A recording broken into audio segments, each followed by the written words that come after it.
차관님 잠깐 이석하셨나요? 네, 화장실 갔. 네. 자, 우리 저 장모님들 개인 정비가 필요하신 분들은 잠시 외출해도 되겠습니다. 예, 뭐 합창 의장 계시니까 제가 그러면 합창 의장께서 잘 들어보시고 답변해 주시기 바랍니다. 어제 국회 법제사법위원회에서 12.3 계엄 관련 특검이 야당 단독으로 통과가 됐습니다. 지난주 수요일에 제2요구됐던 특검법이 본회의에서 부결되자 하루 만에 특검법안을 다시 만들고 그 다음 날에 법사위 상정하고 주말 지나서 어제 월요일에 강행 처리된 겁니다.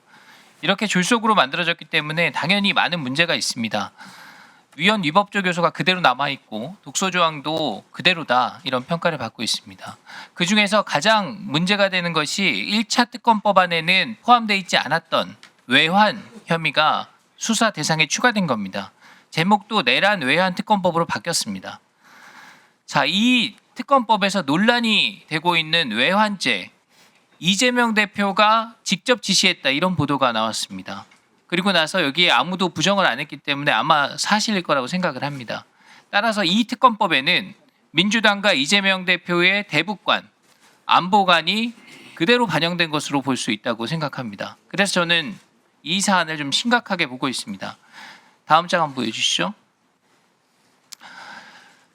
제가 한번 읽어보겠습니다. 안 제2조 제1항 제8호입니다. 해외 분쟁 지역 파병, 대북 확성기 가동, 대북 전단 살포, 무인기 평양 침투, 북한 오물 풍선 원점 타격 등등입니다. 자, 차관님. 예, 해외 분쟁 지역 파병, 이거 러시아 우크라이나 전쟁에 북한군이 파병 가면서 전장의 정보 획득 차원에서 검토했던 것으로 제가 이해하고 있는데 맞습니까? 예, 아마 그때 그런 논쟁을 저희들이 논의를 됐던 것으로 알고 있다. 논의가 됐었습니다. 예, 최근에 생포된 북한군 포로를 전 세계가 지켜보고 있습니다.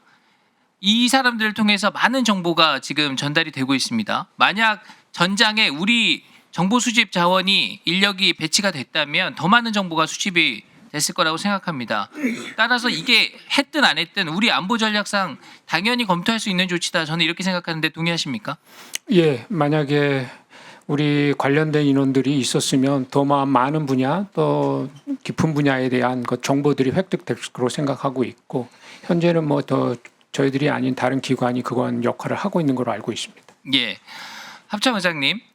네. 대북 확성기. 이 김정은이 가장 두려워하는 방송 심리전의 일환이고 대북 전단은 과거에 김여정 하명에 의해서 전단 금지법 그게 아마 남북관계발전법 개정안이었던 걸로 기억하는데 급히 만들었다가 통과를 시켰는데 헌재에서 위헌 판결 난 것으로 저는 기억을 하고 있습니다. 이게 북한의 김정은만 환영할 이 법안이라고 생각을 하는데 제 얘기에 동의를 하십니까? 간단히 의견 말씀해 주십시오. 예, 그 법안에 대해서는 뭐 이렇다 저렇다 할 건 아니지만 군사 활동은 저희들은 뭐 정상적인 군사 활동을 하고 있다 말씀드리겠습니다. 네, 차관님께서 이 특검법에서 특검법 전체를 평가하실 입장은 아니에요. 외환죄 수사 부분에 대해서 국방부 입장이 있으면 간략히 말씀해 주십시오. 예, 뭐 정상적인 군사 활동이 이번에 있는 비상계엄과 연계되는 것에 대해서는 사실 좀 심각하게 우려를 하고 있습니다. 다시 한번 말씀드리지만 1년에 취해졌던 저희 군사적 조치들은 북한의 상황과 이런 것을 판단해서 저희들이 군사적 조치를 한 것입니다. 이것을 비상계엄과 연계시키면 사실 많은 군사 활동이 앞으로 위축될 우려가 있기 때문에 이런 부분에 대해서는 좀 이렇게 관심을 가지고 또 이렇게 해주셨으면 좋겠습니다. 예. 네. 자, 화면에 제가 형법상 외환의 죄를 띄워놨습니다. 보여주시죠? 형법 제92조 외환유치입니다. 외국과 통모하여 대한민국에 대하여 전단을 열게 하거나 외국인과 통모해 대한민국의 항적한 행위를 의미한다. 이렇게 되어 있습니다. 자, 우리가 북한을 외국으로 인정을 하고 있지 않기 때문에 이 법에서 외환의 죄가 북한과의 관계에서 성립할 수는 없다. 이게 명백한 사실입니다. 그리고 현실적으로도 윤석열 대통령이 북한의 김정은과 또는 군의 최고위급 장성 간에 북한과 짜고서 이런 행위를 했다. 이런 상황을 상상할 수가 없습니다. 그래서 저는 법리적으로도 또 우리 현실로 봐도 외환의제는 성립할 수가 없다 이렇게 생각을 하고 그럼에도 불구하고 이것을 수사 대상으로 삼는 것에 대해서 우려를 표할 수밖에 없는 겁니다. 자, 만약에 이런 게 외환제다 이러면은 문재인 정부 얘기 안 할 수가 없습니다. 문재인 정부 청와대에서 한국의 사드 배치 늦추기 위해서 정보 유출한 정황이 있습니다. 사드 교체 관련해서 한미 군사작전 일정을 사드 배치 반대하는 단체에다가 유출하고 또 주한 중국 대사관 소속 국방무관에게 사드 미사일 교체 작전명, 작전 일시, 작전 내용 등을 사전에 알려줬다 이런 혐의가 나왔습니다. 물론 이게 중국과의 외교 관계를 이유로 해서 사전 설명 차원이었다 이렇게 설명을 하고 있어요. 제가 그 해명까지 전달해 드립니다. 이게 불과 2달 전이에요. 이게 밝혀진 것이. 이러한 사실이 감사원을 통해서 밝혀지고 그것이 감사원이 검찰에 수사 의뢰를 했더니 민주당에서 갑자기 감사원장을 탄핵시켰습니다. 물론 탄핵 사유는 그것이 아닌 다른 이유를 들었지만 시기적으로도 그 당시에 그 문제에 대한 어떤 대응을 봐도 너무 직접적인 연관이 있어 보인다는 겁니다.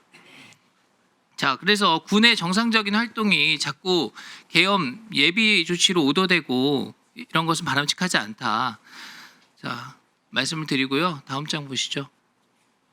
네, 아까 곽규택 의원님도 말씀하셨지만 자꾸 사실과 다른 내용들이 많이 나가고 있어서 여러 가지 좀 팩트 체크를 좀 해볼 필요가 있습니다. 합참 의장께서 한번 보시죠. 지금 오물풍선 관련해서 김용현 전 장관이 합참 지휘통제실에서 원점 타격 지시했다 뭐 이런 보도가 여러 번 나왔습니다. 민주당의 많은 의원님들 말씀을 하셨고요. 자, 이런 지시 받은 적 있습니까? 받은 적 없습니다. 예, 받은 적이 없으니까 지시를 거부하거나 질책받은 일도 없었겠죠? 네. 네. 여기서 보면은 지금 합동참모본부에서 11월 28일 오물풍선 살포 상황 당시에 김용현 전 장관은 전투 통제실에 방문한 적도 없다. 이렇게 지금 브리핑을 했는데 맞습니까? 사실입니다. 네. 그러면은 오물풍선 관련해서 원점 타격을 하기 위한 어떠한 예비 조치나 준비도 이뤄진 사실이 없습니까? 군은 어떠한 우발 상황에 대비해서도 대비 태세를 유지하는 게 군의 기본적인 임무입니다. 예하부대가 발사 직전까지 준비를 마쳤었다. 이런 주장에 대해서 그런 사실은 없는 걸로 알고 있습니다. 사실은 없고 준비는 언제든 되어 있다. 예.